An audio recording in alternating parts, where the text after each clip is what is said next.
오늘은 이제 지지바이오 관련된 얘기를 할 건데요. 제가 오늘의 주제를 인류의 새로운 국면이라고 얘기했어요. 인류가 지금 굉장히 커다란 변화를 맞고 있는데 그 중심에 지놈 빅데이터가 있다. 이런 개념으로 제가 강의를 하도록 하겠습니다. 오늘은 저희 사업에 대한 구체적인 내용보다는 지금의 어떤 바이오와 관련된, 의료와 관련된 트렌드에 대해서 이해를 돕는 그런 기초 강의라고 생각하시면 되겠습니다. 운이 나쁘면 100살까지 산다. 이런 얘기를 많이 해요, 요새. 근데 건강하게 살면 전혀 운 나쁜 게 아니라 진짜 행복한 건데 많은 사람들이 이제 건강하지 않게 사시니까 사실 저도 이거 별로 생각 안 해보다가 자료를 만들면서 상당히 이걸 느끼게 됐는데요. 야, 이거 진짜 앞으로 노화 됐을 때 라이프에 대해서 진짜 잘 준비하지 않으면 이거 큰일 나겠다. 이런 생각을 해봤습니다. 그래서 제가 이 그래프를 한번 그려봤는데요. 잘 안 나오는 통계인데 최빈 사망 연령, 혹시 최빈 사망 연령이라고 아시는 분? 빈도가 가장 높은 사망 연령. 그러니까 장례식장 가니까 90세 돌아가신 분, 87세 돌아가신 분, 뭐 이렇게 그러니까 사고사가 아니고 어려서 돌아가신 분 말고 가장 요즘 장례식장 가면 그 분포가 중심인 평균인 사람, 이게 최빈 사망 연령입니다. 그러니까 평균 사망하고 달라요. 그러니까 평균 수명하고 다르고 기대 수명하고 달라요. 근데 이게 오히려 더 현실적입니다. 지금 살아있는 사람들 중에서 뭐 별다른 사고 없이 내가 몇 살까지 살 건가. 근데 그게 1970년대에는 남자는 66세, 여자는 75세, 조금 장수하시는 분들은 80세 정도 사셨어요. 그래서 제가 우리 할머님이 79년도에 돌아가셨는데 83세 돌아가셨어요. 근데 약간 치매기를 보시다 돌아가셨어요. 한 1년간. 근데 저희 아버님은 98년도 돌아가셨는데 한 77세. 그러니까 평균으로 돌아가신 거예요. 그다음에 저희 어머님은 2004년 돌아가셨는데 84세. 그러니까 뭐 아주 장수는 아니지만 그렇게 큰 보통 이제 돌아가신 걸 알 수 있고요. 근데 저희 어머님도 약간 치매기가 있으셨어요. 그래서 내 유전자에는 치매 유전자가 좀 있다. 이런 거 이제 알 필요가 있죠. 근데 놀라운 것은 지난 10년 사이에 최빈 사망 연령이 엄청나게 빠르게 올라갑니다. 그리고 이 추세가 잘 안 꺾인다고 가정하면 이렇게 되거든요. 그래서 1년에 0.5살씩 올라가요. 그래서 제가 나이가 이제 67세인데 30년 후, 그럼 97세인데 그때 죽기 힘들어요, 제가. 이건 뭐 사회적 추세고 통계이기 때문에. 그러니까 남자는 102살 살고 그때쯤 되면 최빈이, 여자는 106세, 총린이 같이 건강하신 분은 111세까지 사셔야 됩니다. 그러니까 30년 후에 본인 나이 한번 생각해 보세요. 그때부터 한참 사셔야 됩니다, 여러분. 그러니까 이게 어떻게 보면 굉장히 충격적인 거고, 인류가 아직까지 경험해보지 못한 새로운 세계예요. 우리 어렸을 때는 한 60대면 이제 환갑잔치하시고 곧 돌아가시니까 나도 인생 계획을 뭐 60을 목표로 인생 계획을 세웠는데 지금 그렇게 하면 큰일 납니다. 뭐 경제적으로도 그렇고 건강도 그렇고 인간관계도 그렇고 직업 문제도 그렇고. 그러니까 이건 어마어마한 변화죠. 미처 우리가 준비하지 못한. 그래서 우리가 이제 가장 모범적인 사례가 우리 총리님이신 것 같아. 이런 세상에 가장 모범적으로 사시는. 그래서 이 그래프를 저도 그려놓고 깜짝 놀랐어요. 근데 이거보다 어쩌면 더 가파라질지도 모르겠다는 게 오늘의 주제 중에 하나입니다. 그러니까 인류가 지금 바뀐 거예요. 옛날에는 뭐 평균 연령 40세 시대가 아마 100년 전에 그랬거든요, 우리나라도. 그래서 이제 이걸 봤는데, 근데 문제는 우리나라 사람들 대부분이 준비를 안 했어요, 이거를. 그러니까 불행한 노년입니다. 이미 80세, 90세 된 분들이 건강도 나쁘고 돈도 없고 자식들이 안 돌보고 그래갖고 자살률이 세계 최고입니다, 우리나라가. 특히 노인 자살률. 무시무시한 거죠. 그것도 끔찍한 얘기죠. 그 다음에 치매 걱정을 굉장히 많이 하죠. 치매되면 진짜 너무나 고통스럽잖아요. 본인도 그렇지만 남도. 근데 이제는 치매를 해결할 수 있는 길이 많이 나오고 있습니다. 그 다음에 뇌경색, 뇌출혈. 우리 뭐 이 박사님 많이 경험해 보셨지만 이거 한번 걸리면은 진짜 비참해지잖아요. 잘 아시죠? 그리고 누워있다가 막 남의 도움을 받으면서 누워있다가 막 5년, 10년씩 사시는 분들도 계시고. 그 다음에 이제 이런 심장병들 있죠. 심장병도 비슷한 효과가 있죠. 갑자기 죽기도 하지만. 그다음에 이제 암, 그다음에 당뇨. 근데 문제는 나이가 들면 들수록 이 확률이 점점 높아지잖아요. 그죠? 암도 그렇지, 뭐 혈액도 그렇지, 당뇨도 그렇지. 그래갖고 이제 마지막에 욕창 전형 병동에서 돌아가시는 분들이 너무나 많습니다. 그러니까 말년이 너무 불행하면 인생 전체가 이렇게 좋게 평가되기 힘들잖아요, 사실. 그래서 앞으로는 이 문제가 더 심각해질 건데 이걸 어떻게 할 것인가에 대해서 같이 생각해 보는 시간입니다. 심지어는 막 치매에다가 건강 안 좋으면은 그 정신까지 안 좋으면 사지가 묶여서 있는 사람들도 꽤 있거든요. 그다음에 그걸 돌보는 사람들도 너무나 고통스럽기 때문에 막 환자 살인도 있고 스스로 자살하는 사람들 굉장히 많습니다. 그래서 이 문제를 과연 어떻게 해결할지를 우리가 생각해 봐야 되는데, 근데 또 다른 세계는 이 친구는 그 구글의 코파운더죠. 브린. 이 친구가 러시아의 이제 주이신데 이 친구는 그 롱제비티 랩, 그러니까 장수 그 하는 회사에다가 한 1빌리언을 투자했어요. 한 5년 전에. 그래갖고 자기는 500살까지 살겠다. 이렇게 지금 얘기를 하고 있습니다. 근데 이 친구뿐만이 아니라 주커버거도 그런 얘기를 하고 있어요. 그 사람들이 요즘 가장 관심 있는 거는 안 아프면서 오래 살겠다는 거거든요. 근데 비탈릭 부테린은 아직 어리지만 94년생이니까. 근데 제가 이거 갑자기 쓴 이유는 러시아 출신 주이시들이 이상한 이런 천재들이 많아. 특이하게. 이 친구도 러시아 출신이죠. 이 브린도 러시아 출신이고 주이시. 아스케나지 주이시라고 볼 수 있겠죠. 근데 또 유리 밀러라는 사람이 있는데 혹시 유리 밀러에 대해서 아시는 분? 손 한번 들어보세요. 이분이 실리콘밸리에서 굉장히 유명하신 분이거든요. 이 유리 밀러. 이 사람도 러시아 주이시예요. 부인이 근데 훨씬 키가 큰데. 이 사람이 투자자인데 페이스북, 트위터, 알리바바, 스포티파이, 왓츠앱, 에어비앤비, 스냅챗 여기 다 투자한 사람이에요.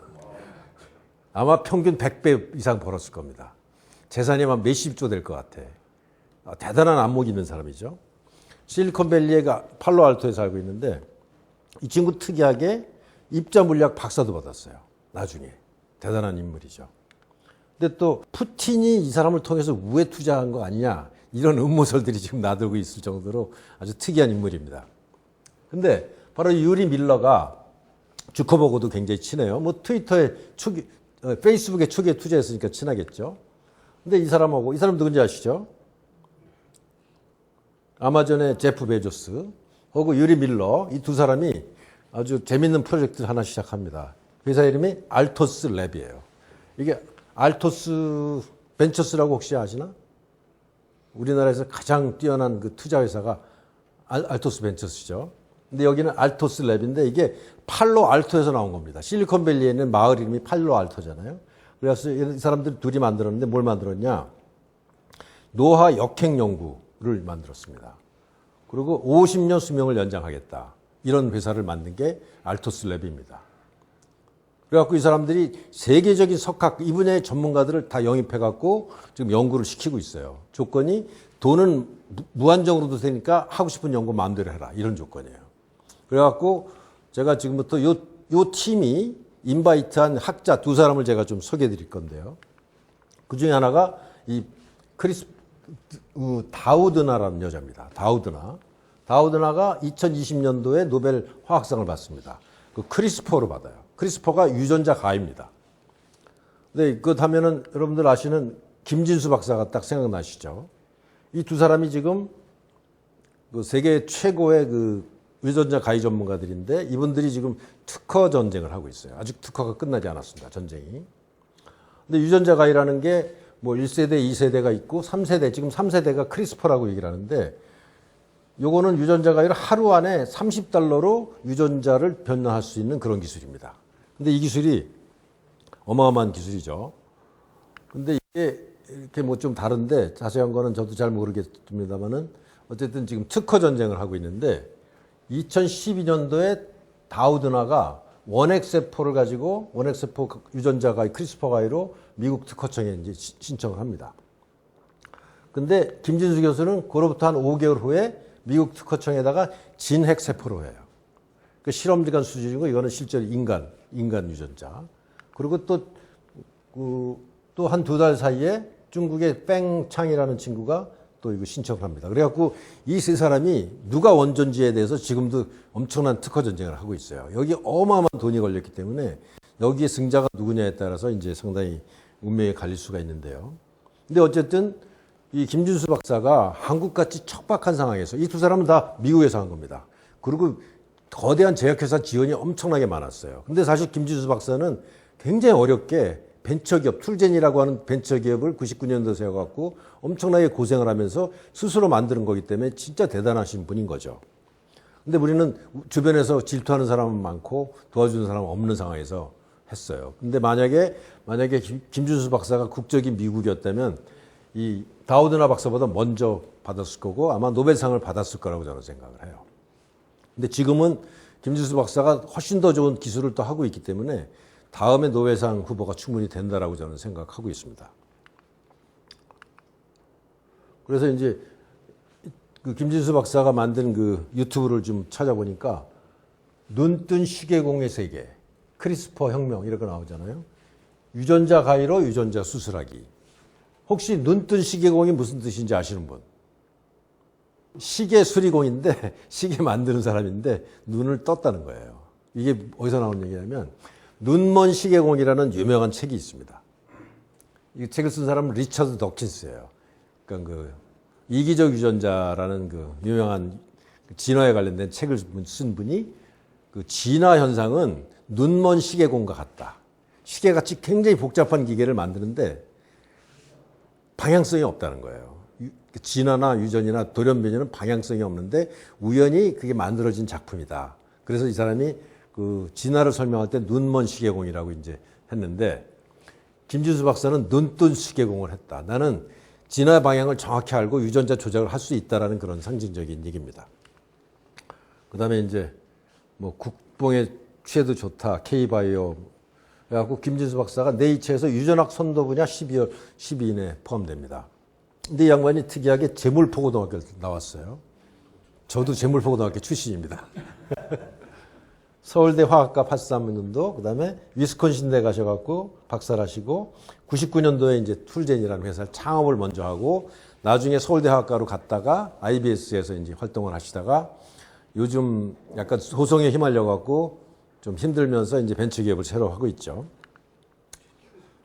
그래서 이제 이 크리스퍼 가이에 대해서 많은 사람들이 얘기하는데 제가 자료를 찾다 또 재밌는 걸 찾았어요. DNA 혁명, 크리스퍼 유전자 가위.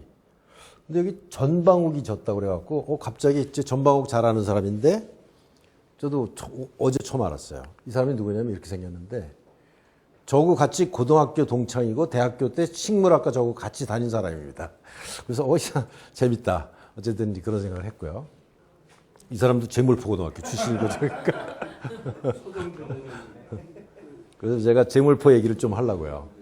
우리 길령희 선생님이라는 분, 아주 우리들은 위대하게 생각하시는 분이신데 평안북도 기독교인이시고 경성의대 들어갔다가 3.1운동에 참여하셨다가 옥고를 치르시고 도산안창하고 가까이 지내셨고 농장을 만드셨고 배제고보 교사를 하시다가 해방되자마자 이제 제물포고등학교를 인천고등학교를 교장을 한 10여 년 하시면서 아주 그 제자들을 많이 길러내신 분이에요. 이분은 학식은 사회의 등불, 양심은 민족의 소금이라는 그런 정신을 불어넣고 그다음에 무감독 시험을 지금까지 하고 있습니다. 감독 없이 시험을. 그래서 제물포고등학교 출신들이 이렇게 훌륭한 분들이 가끔 나옵니다. 그래서 이제 이 전반적인 내용을 이해하실 때 기초적인 내용을 제가 조금 설명드릴게요.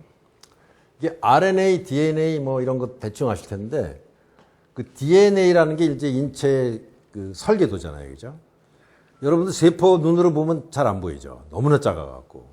근데 세포 안에는 이 RNA 염기가 32억 개가 들어있습니다. 32억 개를 일렬로 쭉 세우면 길이가 2m입니다. 그러니까 2m의 어떤 분자로 된 그 정보 체계가 이 세포 안에 들어있는 거예요.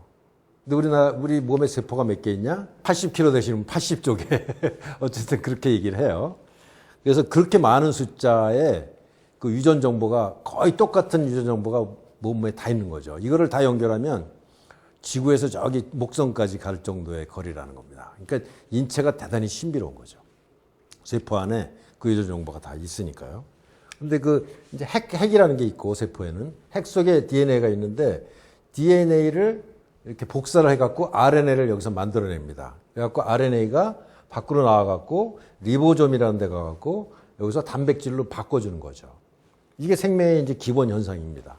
그래서 DNA가 RNA로 복사하고, 그다음에 RNA가 이제 프로테인을 만들고, 프로테인이 이제 엔자임을 만드는 거죠. 효소, 근육도 만들고, 그래갖고 몸 각종 다양한 그 프로테인을 만들어 갖고 인체가 작동하는 원리가 되는 거죠. 그래갖고 여기에 온갖 스위치라는 게 있는 겁니다. 스위치. 지금은 뭐를 분비해라. 지금은 뭐 산소를 받아들여라. 여기는 뭐 놔라. 이런 굉장히 복잡한 각종 정보 전달에 의한 스위치 시스템이 인체다. 이렇게 설명하는 사람도 있습니다. 이것도 약간 비슷한 얘기고요. 근데 여기서 또 한 가지 아실 필요가 있는 게, 그 DNA는 ATCG라는 염기로 되어 있습니다. 그거는 아시죠? 아데닌, 구아닌, 시토신, 티민인가요? 그 네 가지 종류의 이제 오로지 네 개의 염기만 갖고 있는데, 그 네 개의 염기가 딱 요 세 개의 단위로 이렇게 분열이 쭉 돼 있으면 요 각각이 하나의 아미노산을 만들어냅니다. 그러니까 이게 DNA고, DNA가 복사되면은 이게 RNA인데, 이 RNA 요 세 개당 하나가 아미노산이 붙어요. 그래갖고 RNA가 쭉 있으면 요 순서대로 아미노산이 쭉 붙는 겁니다. 그래갖고 그게 길게 그냥 있는 게 아니라 어떤 그 전자기적인 작용에 의해서 어떤 3차원적 구조를 가지게 되는 게 바로 그게 이제 프로테인이죠. 프로테인. 그래서 이런 걸 조금 아실 필요가 있고요. 그러면 이제 우리가 ATCG인데 T가 RNA로 가면 유린으로 바뀝니다. 그래갖고 이 네 가지, 그 다음에 또 첫 번째 염기, 두 번째 염기, 세 번째 염기 해갖고 전체 가능한 조합의 수는 64개입니다. 정확히. 근데 64개를 이런 식으로 보면은 이런 구조로 되어 있으면 이거 세린이라고 하는 아미노산, 그 다음에 프롤린이라는 아미노산, 이건 류신이라는 아미노산. 그래갖고 이 순서에 따라서 아미노산 구조가 쭉 만들어지는 게 이제 단백질인데요. 여기 보면 글루탐산이라고 나오죠. 글루탐산이 뭔지 아시나요? 글루타민산 나트륨. 아지노모토는 아시나? 조미료입니다. 조미료. 소위 화학 조미료라는 거죠. 그 다음에 여기 보면 라이신이라고 있죠. 라이신. 라이신도 굉장히 중요한 필수 아미노산이에요. 사료에 들어가는 겁니다. 또 아스파라긴도 있어요. 이거는 콩나물에 많이 있어갖고 숙취해서 좋다 뭐 이런 건데, 이런 아미노산이 굉장히 중요하고, 그래서 아미노산 얘기가 나와갖고, 제가 제1제당에 82년도에 입사했는데 저는 미풍을 팔았어요. 근데 또 미연하고 엄청나게 싸웠습니다. 그 아마 나이 드신 분들은 알 거야. 우리 이병철 회장님이 가장 힘들어하는 게 딴 건 다 잘하겠는데 세 가지를 못하겠다. 첫 번째는 아들들은 도저히 컨트롤 안 되겠다. 이맹희 씨 말 안 들었잖아요. 이창희 씨도 마음에 안 들고. 잘 기억하시죠? 그 다음에 골프는 도저히 안 된다. 마지막 하나가 미풍은 못 이기겠다. 미풍이 미연을 못 이기겠다. 그런 얘기가 있을 정도로 그게 이제 재밌는 스토리인데, 이게 바로 글루타민산입니다. 당밀, 설탕을 짜고 남은 그 당밀에서 발효해갖고 그 균주가, 그러니까 글루타민산을 많이 배출하게 하는 그런 특수 균주를 만든 거예요. 근데 이제 여기 손주가 이재용이죠, 그죠? 근데 이 사람이 임세령하고 결혼했잖아요. 임세령이 바로 이 집안 사람인 거 아시죠? 근데 이재용 씨 이 집안에 그 유전병이 있는 거 아시죠? 예. 아마 요거를 유전자 가위로 치료하면 자손으로부터 없어질 거라고 저는 믿습니다. 그런 기술이 이미 나와 있어서 예를 들면은 김진수 박사 정도면은 충분히 고칠 수 있습니다. 그럼 영원히 이 유전병이 없어지는 거예요. 이 가게에서. 그 다음에 제가 이것도 옛날에 팔았어요. 제가 런던에 있을 때 이거 팔러 다녔는데, 이 뭐냐면은 리보뉴클레오타이드 이나트륨. 이거 어렵죠. 이게 바로 핵산조미료라는 겁니다. 핵산조미료. 여러분들 핵산조미료 사 먹은 적 있으시죠? 기억이 안 나시나? 저는 이거를 핵산조미료를 이제 유럽에 판매하는 일을 했는데, 유닐레버라고 세계 1, 2등 하는 그 식품 회사가 있는데 거기에 이거 제가 팔러 다녔어요. 그다음에 또 라이신이라고 있는데 라이신도 제가 이것도 아미노산의 일종인데 필수 아미노산이라서 돼지나 소가 이걸 안 먹으면 잘 안 자랍니다. 그래서 이것도 제일제당에서 돈을 엄청 벌었죠. 근데 이거와 관련해서 굉장히 복잡한 사연들이 있는데 그 사연에 대해서 제가 2012년도에 쓴 책에 자세히 있으니까 한번 읽어보시면 재밌는 스토리가 있습니다. 그래서 이제 그 팀들이 그 알토스랩이 그 크리스퍼 가이에 이제 투자를 많이 한 거죠. 또 하나가 이 사람을 영입해 갖고 이제 일을 시킵니다. 야마나카 신야 1962년생이고 2012년도에 노벨상을 받아요. 이 사람은 뭘 했냐면 iPS 셀이라는 걸 만듭니다. 만든 게 아니라 발견을 해요. 그리고 이건 뭐냐면 유도 만능 줄기세포입니다. 그러니까 줄기세포가 굉장히 이제 각광받았었는데 우리나라에서 그게 황우석 사건이 2005년인가 있었어요. 그래갖고 우리나라에서 줄기세포가 굉장히 부물이 일다가 황우석이라는 분이 이제 약간 실수를 하셔갖고 찬물을 끼얹어갖고 우리나라는 줄기세포를 완전히 다 못하게 하고 무너뜨리고 그냥 규제가 심해졌는데 일본의 이 신야 박사는 이 분야를 굉장히 발전시켜갖고 세계적인 석학이 됐고 노벨상을 받았고 지금도 엄청나게 각광받아갖고 노화 해결에 세계적인 탁 흘렀습니다. 이거 뭐냐면은 줄기세포를 그러니까 황우석 박사의 줄기세포는 뭐가 문제였냐면 배아 줄기세포예요.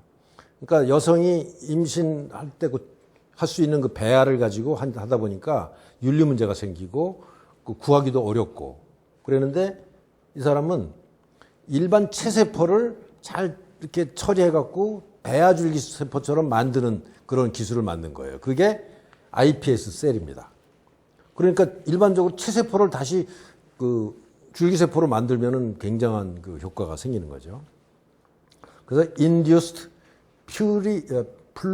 pluripotent stem셀이라고 얘기를 합니다. 역분화 줄기세포를 2007년도에 만들어요. 황우석 박사보다 늦은 거죠, 그러니까. 그래서 참 안타까운 일이죠. 그 줄기세포라는 거 여러분들 아시겠지만 온갖 걸로 분화되고 온갖 걸을 만들 수 있는 세포입니다. 아기 때 굉장히 많죠. 나이가 들면 이제 점점 없어집니다. 그래서 이게 노화하고 상당히 관계가 있는 거죠. 그래서 이제 줄기세포는 뭐 근세포, 연골세포, 지방세포, 신경세포, 골세포로 이렇게 분화될 수 있고 여기에서 그 엑소좀이라고 그래갖고 굉장히 다양한 생명물질을 자꾸 뱉어내갖고 이 생체가 유지되고 노화를 방지하는데 굉장히 큰 역할을 하는 게 바로 줄기세포입니다. 이거는 이제 EHL 바이오라고 우리나라에서 가장 우수한 그 줄기세포를 하시는 분 그 자료를 받아왔는데 저 뒤에 앉아 계시는 저분이 주신 자료를 제가 쓰고 있습니다. 호밍 에펙트라고 그래갖고 줄기세포를 주사를 하면 아픈 자리를 찾아가요. 근데 지금 EHL 바이오는 체내에 있는 지방을 추출해갖고 지방을 빼내서 복부 지방이나 이런 피하 지방을 빼내갖고 한 10g이요? 50g? 100g. 100g을 빼갖고 거기서 그 줄기세포만 빼내는 그런 기술이 있어요. 그런 다음에 그거를 배양을 해갖고 증폭한 다음에 피에다 다시 이제 혈관에다 넣는 건데 그 혈관에 넣으면 아픈 데를 찾아가갖고 뭐 눈이 아프면 눈, 뭐 간이 아프면 간, 관절이 아프면 간을 자기가 알아서 찾아가갖고 세포를 재생해주는 그런 기능이 있습니다. 그러니까 노화 해결에 굉장히 좋은 거죠. 자가 재생 능력이 있고 다기능성 세포로 분화합니다. 이게 줄기세포의 이제 특징인 거죠.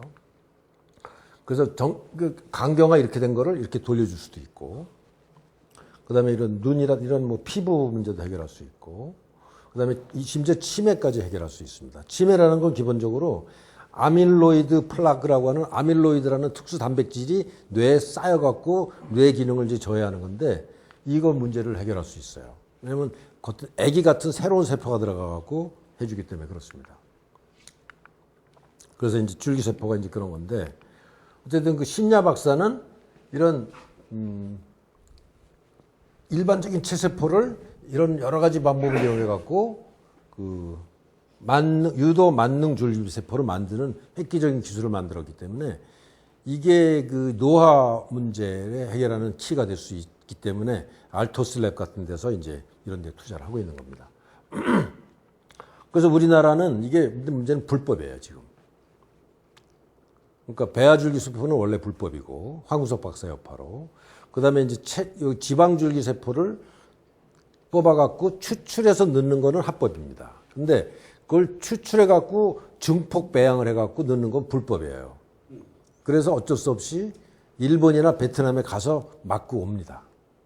그러다 보니까 비싸요, 이게. 한 번 넣는데 한 500만 원 내지 1000만 원쯤 되는데, 이거 한 30번 넣으면은 한 5년 내지 10년 젊어지십니다. 여러 가지 체내 기능이 다. 근데 아픈 게 낫고 암까지 심지어 나요. 그러니까 부자들은 할 수 있죠.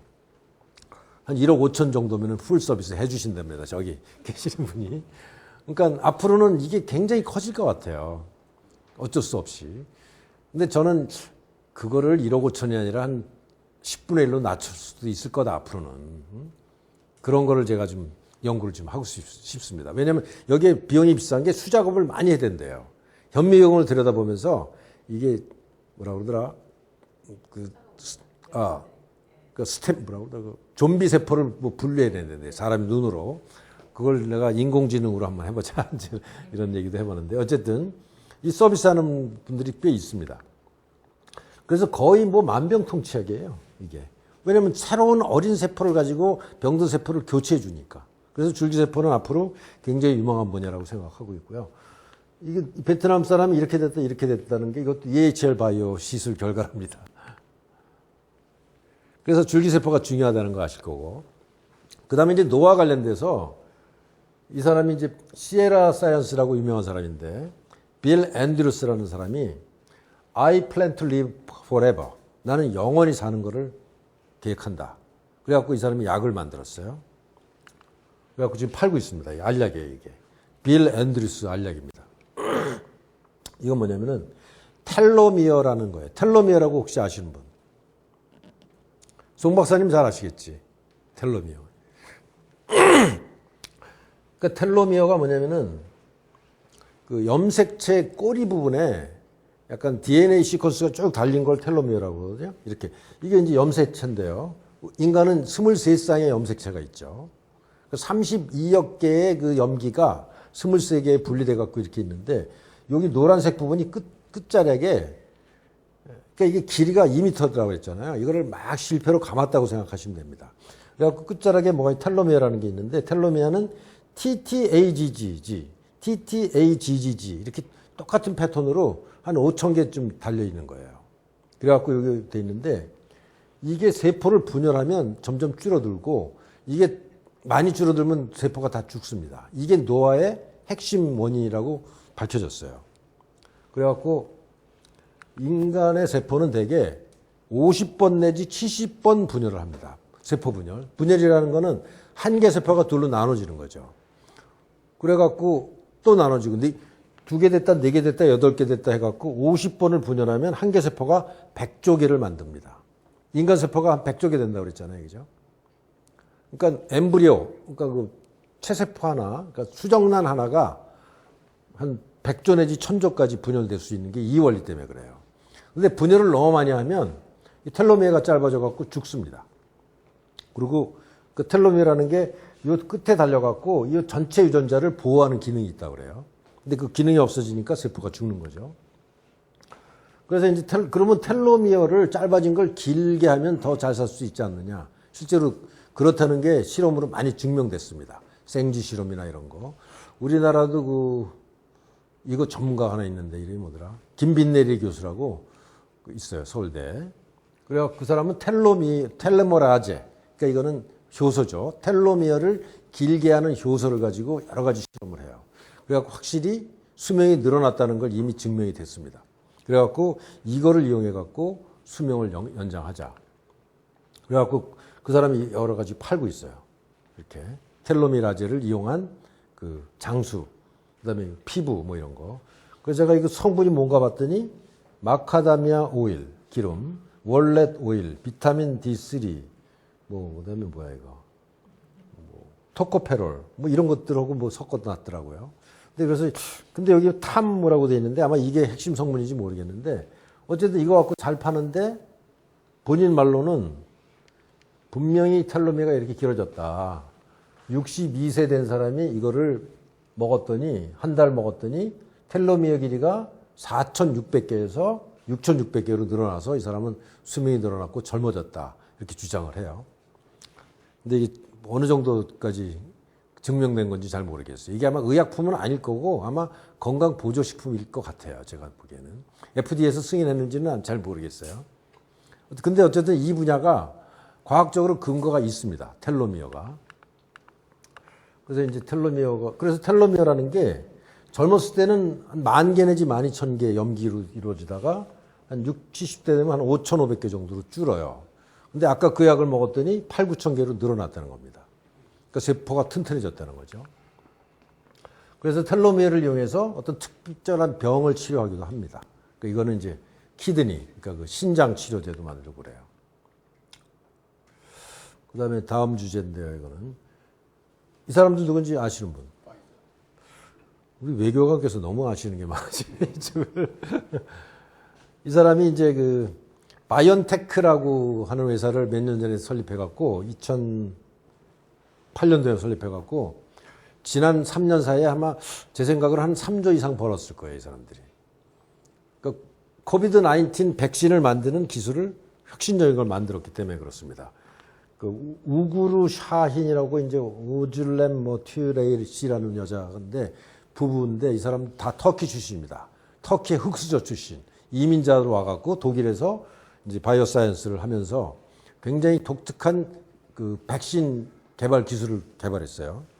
옛날에는 백신은 일반적으로 활성화를 죽여버려갖고 사람들한테 몸에 넣으면 몸이 항체를 만들어내는 게 이제 일반적인 백신이고 바이러스 그 유사한 거, 병원과 유사한 거를 미리 녹았고 몸에서 반응해갖고 이제 항체를 만들어내는 거가 이제 일반적인 백신이었는데 이런 백신 개발하는데 한 6년 내지 10년 걸립니다. 부작용 같은 거 다 처리하고.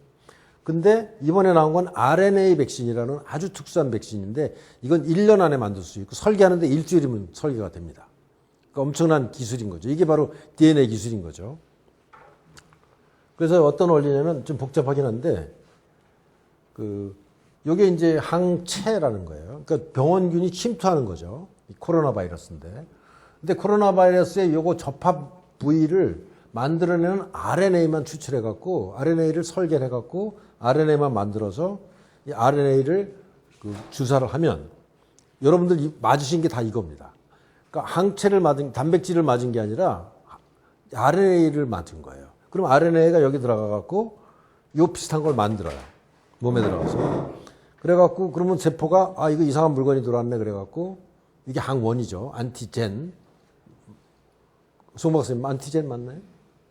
그럼 이제 인간이 이 RNA에서 생긴 안티젠을 보고 안티바디를 만들어내는 겁니다.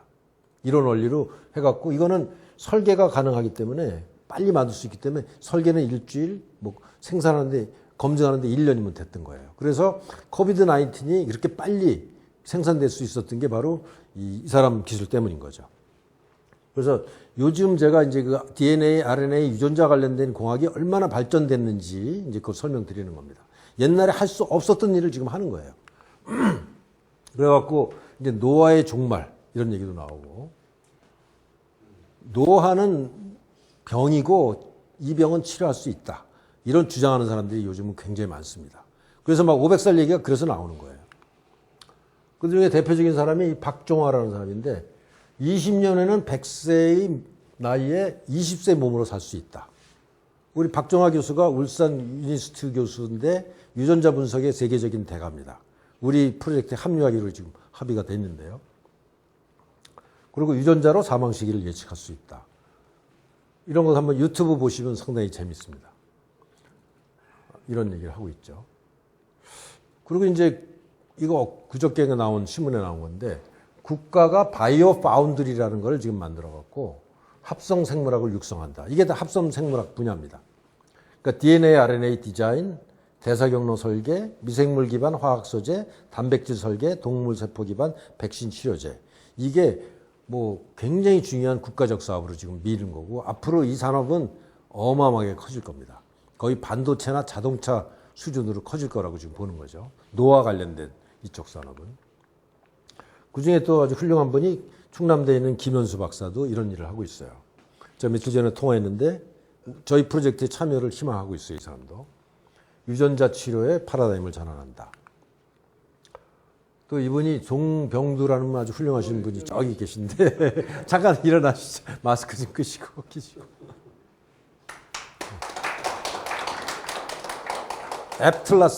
아틀라스에다가 앱이 무슨 앱자죠 이거는?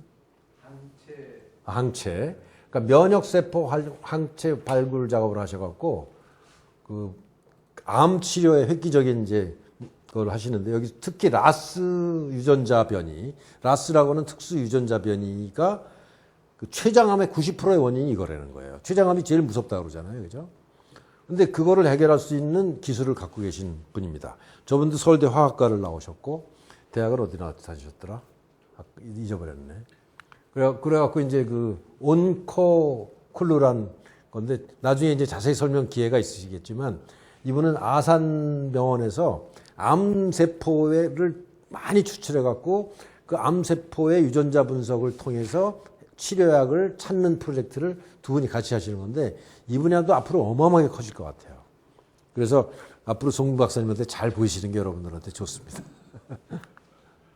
그래서 이건 이제 송 박사한테 제가 받은 자료인데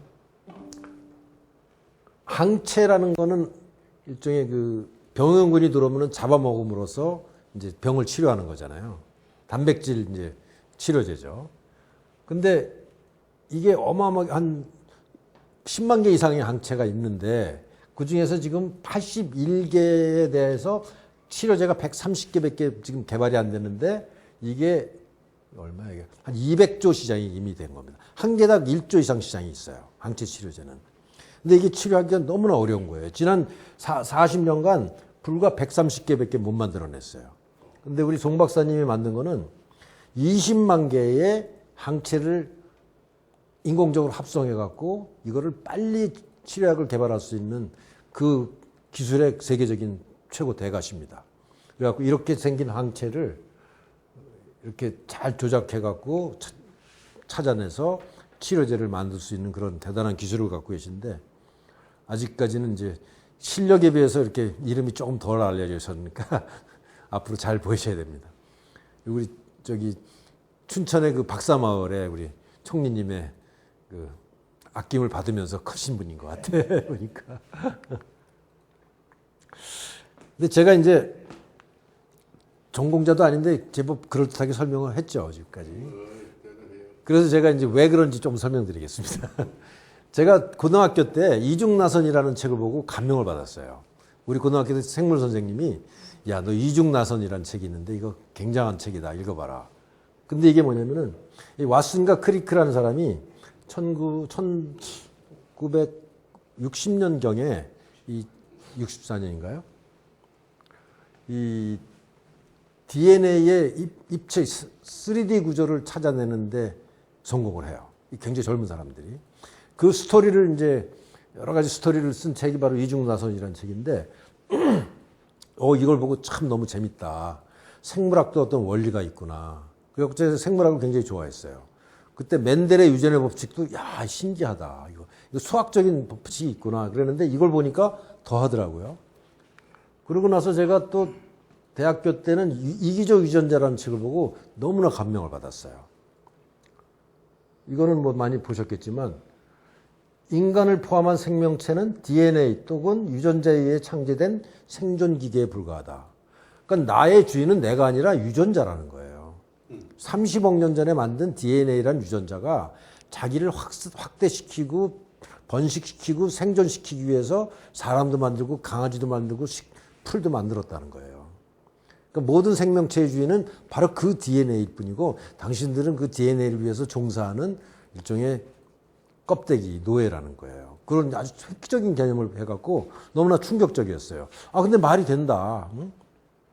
그럼 내 몸은 30억 년 전에 만들어진 그 DNA가 더 자기를 확대하기 위해서 만들어진 거고 저는 이 양반 책 중에서 또 충격적이었던 거는 말미에 나오는데 밈이라고 하는 개념이었어요. 에미. 그냥 짤이라고 해요. 짤이 밈이잖아요. 그죠? 그러니까 밈이라는 거는 이 책에 이제 처음 나온 개념인데 지인, 밈, 복제 가능한 문화 단위를 밈이라고 그래요. 언어, 뭐 음악, 그다음에 무슨 뭐 학문적 개념 이런 게 다 밈입니다. 요즘은 짤이라고 그러죠. 뭐 이렇게 짧은 동영상인데 막 유행 많이 하는 거, 많이 퍼지는 거. 그래갖고 인간의 두뇌는 온갖 밈으로 가득 차 있는 거예요. 누군가 남이 만들어 놓은 거 갖고 주입한 생각. 인간이라는 건 하드웨어는 그 DNA가 만들었고 소프트웨어는 밈이 만들었다. 그러니까 도대체 인간이라는 게 뭔지에 대해서 고민하게 하는 아주 훌륭한 책이었습니다. 생물학적에서. 그 다음에 이제 이 사람이 눈먼 시계공이라는 그 책을 쓰죠. 진화의 현상을 설명하기 위해서. 그 다음에 만들어진 신이라는 책도 씁니다. 이거는 기독교의 그 창조론을 아주 신랄하게 비판하는 그런 책이라서 아주 훌륭한 분이죠. 그래서 제가 이제 대학교 가서 생물학을 전공합니다. 그래갖고 그 레닌저 바이오케미스트리라는 그 생화학 책이 이렇게 두꺼운 책인데요. 영어로 돼 있어요. 제가 이거 한 3분의 1은 다 이해하면서 읽었습니다. 좀 어려워요, 이 책은. 지금도 나올 거예요. 지금도 있나요? 그 다음에 제가 이건 스트라이어 바이오케미스트리인데 이 책은 진짜 좋은 책이었어요. 제가 대학교 3학년 때 처음 나왔는데 이거 꽤 두꺼워요. 영어로 된 생화학 책입니다. 그 처음부터 그 헤모글로빈이 분자 구조가 어떻게 되어 있고 입체 구조가 어떻게 되어 있고 혈이 어떻게 작용해서 거기서 DNA가 뭐가 하나 바뀌어갖고 시클셀이라고 하는 그 빈혈이 왜 생기는지를 분자생물학적으로 설명한 책인데 아주 감명 깊게 제가 책을 봤어요. 좀 이상하죠, 저도 좀 이런 책을 감명 깊게 보니까. 그래서 제가 이제 이런 기억이 아직도 남아 있는 겁니다. 그리고 제가 또 우연히 그리고 이제 제가 제1제당에 들어가갖고 조미료도 팔고 핵산도 팔고 라이신도 팔았다 그랬잖아요. 런던에서. 근데 뉴욕에 가갖고 신승일 박사님을 뵈요. 그러니까 제1제당이 1983년도인가 유진텍이라는 국내 최초의 생명과학 회사를 만듭니다. 뉴욕에 있었어요, 본사가. 그래갖고 그때 86년도에 B형 간염을 개발해서 우리나라 아동들 다 B형 간염을 맞췄죠. 그때부터. 그 제1제당이 만든 그 당시 대단한 신약이었어요. 그리고 94년대는 유엔 국제백신연구소 설치하는 데 역할을 하셨고 99년대는 제넨텍이 그 실리콘밸리에서 가장 큰 유전공학 회사였습니다. 지금도 크죠. 그 자회사 백스젠에서 그 HIV 바이러스, 그러니까 뭐죠? 후천성 면역 결핍증에 대한 백신을 만들어요. 그걸 가지고 한국에 와갖고 이걸 좀 생산을 하는 사람을 찾다가 셀트리온의 그 서정진 박사를 만나갖고 셀트리온이 생긴 겁니다. 근데 저는 이제 뉴욕에 있을 때부터 아주 가까이 지냈어요. 동네도 가깝고 뭐 대게도 찾아뵙고 그랬는데 그러니까 제가 살다 보니까 우연히 계속 인연이 있었습니다. 이 바이오 쪽에. 그래서 셀트리온 서정진 이 사람도 제물포고등학교 출신이에요. 이상하죠. 저보다 고등학교 2년 후배입니다. 시가총액이 이제 50조 하다가 지금 한 25조 되는 대단한 풍운하죠, 아주. 저거 한때 제가 친했는데 요즘은 거물이라서 못 만납니다. 그때는 이 친구가 IT 산업을 했어요, IT. 거의 이제 끝나가는데요. 제가 이제 인류의 변이점이라고 말씀드렸잖아요. 뭐냐면은 138억 년 전에 우주가 탄생합니다. 그죠? 46억 전에 6억 년 전에 태양과 지구가 탄생하고 38억 년 전에 최초의 생물이 탄생합니다. 그룹 하나의 생물이었을 거라고 봐요. 하나의 그 단세포 생물인데 거기에 RNA 혹은 DNA가 있었을 것이고 그때도 ATCG가 있었어요. 딴 건 없었습니다. 근데 이 하나의 생명체 우리 지구에 있는 모든 생명들은 다 자손이에요. 우리는 다 공통 조상을 하나밖에 안 갖고 있습니다. 그러다가 한 200만 년 전에 이제 고인류가 태어나고 한 20만 년 전에 전생인류가 태어났는데 한 10,000년쯤에 문명이 시작되고 이제 현재 우리가 살고 있는데 이때 지인이라는 게 탄생합니다. 지인은 생명하고 같이 탄생하죠. 그죠? DNA, RNA. 그러다가 밈이 탄생합니다. 밈이 어떻게 탄생했을까요? 인간이 말을 하기 시작하면서 밈이 탄생하는 거예요. 내가 무슨 말을 하니까, 뭐 노래를 하니까, 그걸 이제 옮기는 거죠. 엄마라는 거는 이렇게 발음해. 뭐 도망가 뭐 이런 말도 하고, 야 저기 토끼 도망간다, 저 잡아, 같이 뛰자 뭐 이런 말이 생겼을 거잖아요. 그게 밈입니다. 언어라는 건 다 밈이거든요. 밈과 지인의 공통점은 복제한다는 거예요. 복제하면서 진화한다는 겁니다. 말도 진화하잖아요, 그죠? 근데 그러다가 이제 최근에 지난 한 10년 사이에 지노믹스의 탄생이 된 거예요. 뭐냐면은 인간이 스스로 자기의 진을 교체할 수 있고 수정할 수 있고 할 수 있는, 거의 신만이 하던 걸 하게 된 거잖아요, 그죠? 이거는 인류 역사에서 어마어마하게 중요한 사건입니다. 생각해 보세요. 내 설계도를 내가 알아.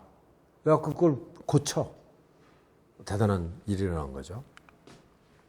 근데 조금 있으면 팀이라는 게 나올 거라고 예상됩니다. 일단 지인이 생김으로써 어마어마한 변화가 생기고 엄청난 베리에이션과 발전이 생겨요. 그러니까 진화라는 건 항상 리프로덕션, 베리에이션, 어댑션.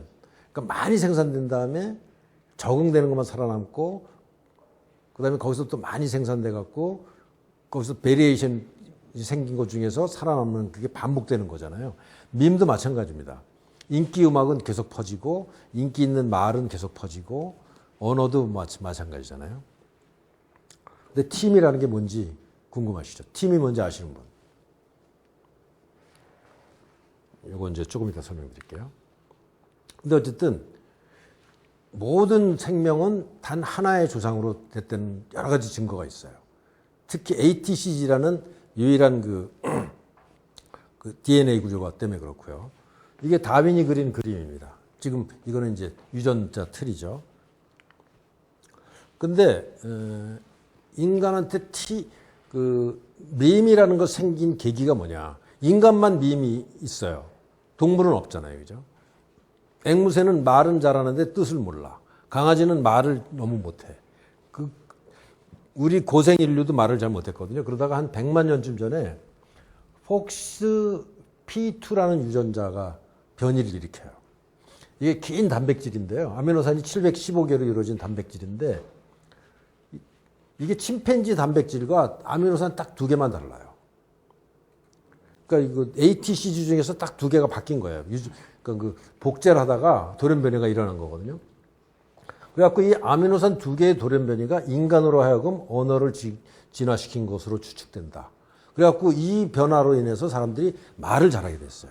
이 성대 구조가 좋아지고, 그래갖고 말을 잘하니까 사람들은 알아듣게 하고 교통하고 팀워크를 이룰 수 있고 집단을 이루고 살게 되는 겁니다. 이게 밈이 바로 단 2개의 ATCG의 그 베리에이션 때문에 생긴 거라는 거예요. 그러니까 진짜 세상이 대단히 흥미로운 일이죠. 그래서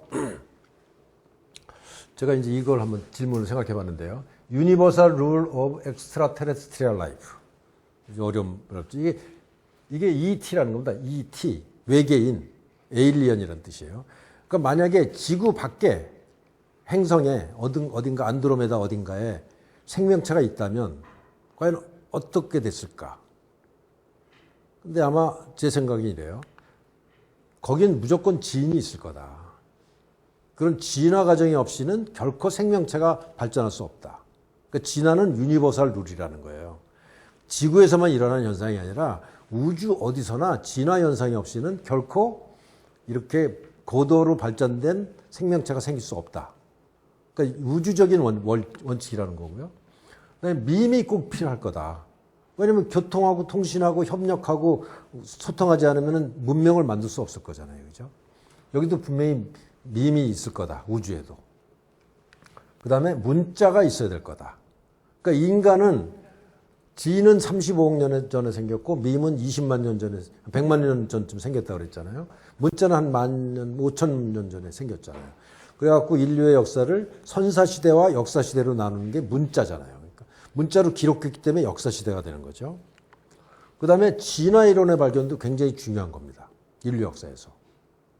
진화 이론을 찰스 다윈이 19세기, 18세기에 알아냄으로써 인간이 내가 왜 인간이 됐는지 비로소 안 거예요. 그전에 몰랐어요. 아, 하나님이 창조했어? 그다음에 생물들이 왜 이렇게 많아? 그러니까 내가 왜 생겼는지를 아는 게 중요하잖아요. 그죠? 그러니까 우주에 있는 모든 생명 중에서 고등 생명체와 저등 생명체를 구분한다. 그 중에 하나가 이걸 줄 몰라요. 자기가 왜 생겼는지 아는 생명체와 모르는 생명체.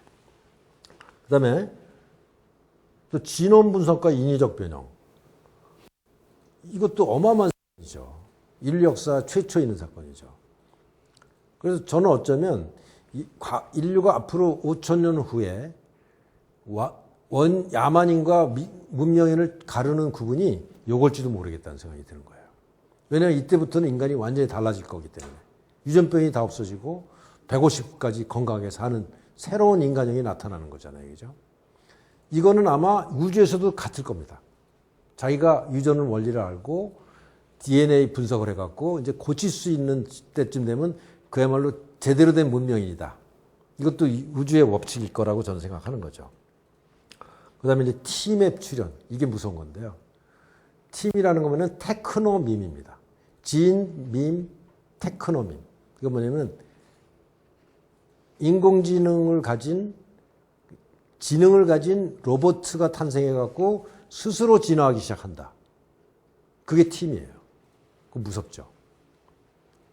무한대로 자기 복제하면서 더 좋은 물건으로 자기 스스로 만들어갖고 인간과 전쟁해갖고 인간을 다 절멸시킬 수도 있는 존재가 바로 팀이라는 존재입니다. 그러니까 진화라는 게 이렇게 무서운 거예요. 엄청나게 파괴적인 거고. 근데 그 진화를 우리가 스스로 내 DNA를 바꿀 수 있는 지놈이라는 게 얼마나 대단한 거겠어요. 그죠? 그래서 이제 우리는 이거죠. 이제 우리 사업 얘기해야 되는데. 지금까지 보신 건 우리가 수명은 길어질 수밖에 없고 그럴수록 더욱더 고통스럽게 사는데 부자들은 훨씬 더 길게 건강하게 살 거다. 안타깝잖아요. 근데 그걸 할 수 있는 기술은 엄청나게 늘어났다. 우리가 할 일은 뭐냐? 우리는 그걸 누구나 향유할 수 있도록 하자. 멋있잖아요. 예를 들면 우리가 디지 바이오 멤버들이 어떤 그 바이탈 데이터, 반지에서 나오는 바이탈 데이터와 지놈 데이터를 분석해갖고 인공지능과 유전자 분석을 통해서 온갖 연구자들이 하는 서비스들을 받을 수 있는 공동구매하는 소비자 협동조합 형태로 만들어서 그야말로 수억 명한테 이거를 혜택을 나누자 이런 생각을 하는 거잖아요. 그래서 지노믹스 유전체학과 첨단 의학 기술을 무병장수의 혜택을 부자들만의 전유물이 아닌 대다수 인류에게 혜택을 주겠다는 글로벌 굿 정신을 구현하는 게 우리의 사업이다 라고 저는 생각하고 있습니다. 이상 마치겠습니다.